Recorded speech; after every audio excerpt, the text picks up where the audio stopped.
Price God. ஆண்டவர் இயேசு நாமத்தினாலே வாழ்த்துக்கள். ஒரு வசனத்தை வாசிக்கிறேன். யோவான் எழுதின சுவிசேஷம் 2வது அதிகாரம் வசனம் 8. அவர் அவர்களை நோக்கி, நீங்கள் இப்பொழுது முண்டு பந்து விசாரிப்புக்காரிடத்தில் கொண்டு போங்கள் என்றார். அவர்கள் கொண்டு போனார்கள் என்று கர்த்தருடைய வார்த்தை பார்க்கிறோம். இங்கே ஆண்டவராக இயேசு கிறிஸ்து ஒரு அற்புதம் செய்யும்படியாக தேவன் விரும்பினார். ஆகவே காணா ஒரு கல்யாணம், அங்கே திராட்சரசம் குறையப்பட்டது, 6 கற்சாடைகள் சுத்திகரிக்கப்பட்டது, சுத்திகரிக்கப்பட்ட கற்சாடை நிறையாக தண்ணி நெருப்பி ஆகிவிட்டது. இப்போ இயேசு சொன்ன வார்த்தைக்கு அங்கே வேலைக்காரர்கள் கீழ்ப்படிந்தார்கள். இயேசு சொன்ன வார்த்தைக்கு வேலைக்காரர்கள் 2 காரியம் செஞ்சாங்க. ஒன்று சுத்திகரித்தார்கள், இன்னொன்று தண்ணீர் நிறைய நிரப்பினார்கள். தண்ணீர் நிரப்பும் பொழுது வேறு என்ன செய்ய போகிறீங்க? திராட்சை ரசத்துக்கு திராட்சை பழம் இல்லையே, சர்க்கரை இல்லையே, அதை மிக்ஸ் பண்ணுறதுக்கு பாத்திரம் இல்லையே, என்ன எதுவுமே கேட்கல. இயேசு என்ன சொன்னாரோ அதை அப்படியே செய்தார்கள். இயேசு சொன்னதுக்கு கீழ்ப்படிந்தார்கள். இயேசு சொன்ன காரியத்தை அவர்கள் செய்தார்கள். ஆகவே தண்ணீர் நிரப்பப்பட்டது. தண்ணீர் நிரப்பப்பட்ட உடனே அந்த தண்ணீரை மொண்டு கொண்டு போங்கள் என்று இயேசு சொன்னார். இப்பொழுது நீங்கள் மொண்டு கொண்டு பந்து விசாரிப்பிடத்தில் கொண்டு போங்கள் என்று சொன்ன உடனே அவர்கள் கொண்டு போனார்கள். ஆகவே அவர்கள் கீழ்ப்படிந்து தண்ணீர் நிரப்பும் பொழுதே, கீழ்ப்படிந்து அந்த தண்ணீரை மொண்டு கொண்டு போகும் பொழுதே அற்புதம் நடக்க தொடங்கியது. அல்லேலூயா. கீழ்ப்படிதல் எங்கே இருக்கிறதோ அங்கே இயேசு அற்புதம் செய்கிறார் என்பதற்கு இந்த ஒரு சம்பவம் நமக்கு ஒரு மிகப்பெரிய சாட்சியாக இருக்கிறது. எங்கே கீழ்ப்படிதல் இருக்கிறதோ, எங்கே இயேசுடைய வார்த்தை கீழ்ப்படிதல் ஆரம்பிக்கப்படுகிறதோ அங்கே தேவன் அற்புதங்களையும் செய்ய ஆரம்பித்து விடுகிறார். தேவன் அதிசயத்தையும் செய்ய ஆரம்பித்து விடுகிறார். தேவன் அங்கே நன்மையானதையும் செய்ய ஆரம்பித்து விடுகிறார். தண்ணீர் நிரப்பின பிறகு ஆண்டவராக இயேசு ஒரு ஸ்பெஷல் ப்ரேயர் எதுவும் பண்ணலை, சிறப்பு ஜெபத்தை எதுவும் பண்ணலை, அல்லது வேறு எதுவும் கட்டளை கொடுக்கல, அல்லது வேறு எதுவும் மிக்ஸ் பண்ண எதுவுமே சொல்லலை. தண்ணி நிரப்பின உடனே அங்கே பாதி அற்புதம் நடைபெற்று விட்டது. மொண்டு கொண்டு போங்கள்னு சொன்ன மொண்டு கொண்டு போனார்கள். அப்பொழுது பாதி அற்புதம் நடந்து முடிந்து விட்டது.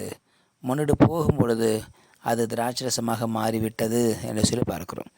ஆகவே கீழ்ப்படுதலும் தேவனுடைய வார்த்தையை ஏற்றுக்கொள்ளுதலும் மிக முக்கியம். கேள்வி கேட்காமல் கீழ்ப்படுவது தான் விசுவாசத்தினுடைய அளவுகோலாக இருக்கிறது. கேள்வி கேட்காமல் கீழ்ப்படிவதும் சொன்னதை செய்வதும் மிக முக்கியம். இன்றைக்கு இயேசு உங்களுக்கு என்ன சொல்கிறாரோ அதை செய்வது. ஆகவே நமக்கு அற்புதம் நடைபெறுவதற்கு முதல் காரியம் என்னவென்றால் கீழ்ப்படிவது, அவர் சொன்னதை செய்வது. இரண்டாவதாக, அது நடந்திருந்தாலும் நடந்திருக்காவிட்டாலும் நாம் அதை செய்ய ஆரம்பிக்கிற பொழுது அங்கே அற்புதங்களும் கூடவே ஆரம்பிக்கும். பார்த்து விசுவாசிப்பதல்ல, கண்டு விசுவாசிப்பதல்ல, காணாமல் விசுவாசிப்பது. இயேசு செய்த அற்புதத்தை பார்த்து விசுவாசிக்கிறது விசுவாசம் அல்ல. இயேசு செய்வார் என்று காணாத விசுவாசிப்பதுதான் விசுவாசமாக இருக்கிறது. ஆகவே இங்கே அற்புதம் நடந்தது. அங்கே பந்து விசாரிப்பாதை கொடுத்தவன் அவன் சொல்கிறான், முன்பு நல்ல ரசத்தை கொடுப்பாங்க, பின்னால் ருசி குறைஞ்சது கொடுப்பாங்க. ஆனால் நீங்களோ முன்பு ருசி குறைந்து கொடுத்துட்டு இப்போது ருசி அதிகமானது கொடுக்குறீங்களே என்று சொல்லி ஆச்சரியப்பட்டார்கள்.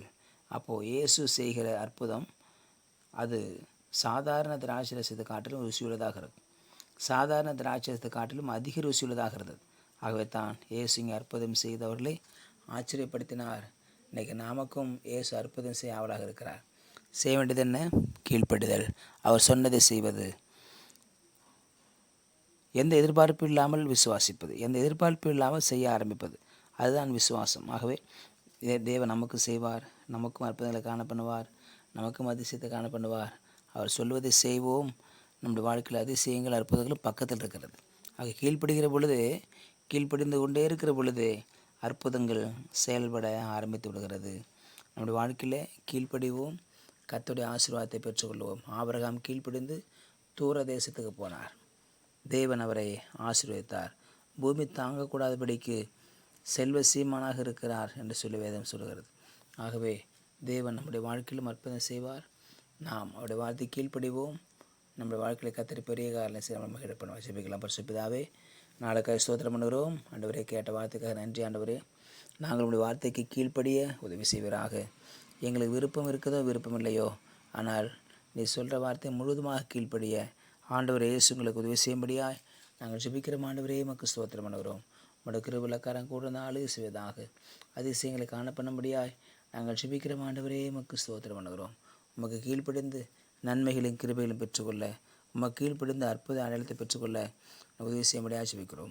உங்களுடைய கிருபையின் கருத்தை ஆழ்த்துக்கிறோம், பொறுப்படுத்திக் கொள்ளும். இயேசுவின் நாமத்தை ஜெபிக்கிறோம். எங்கள் ஜீவனுள்ள நல்ல பிதாவே.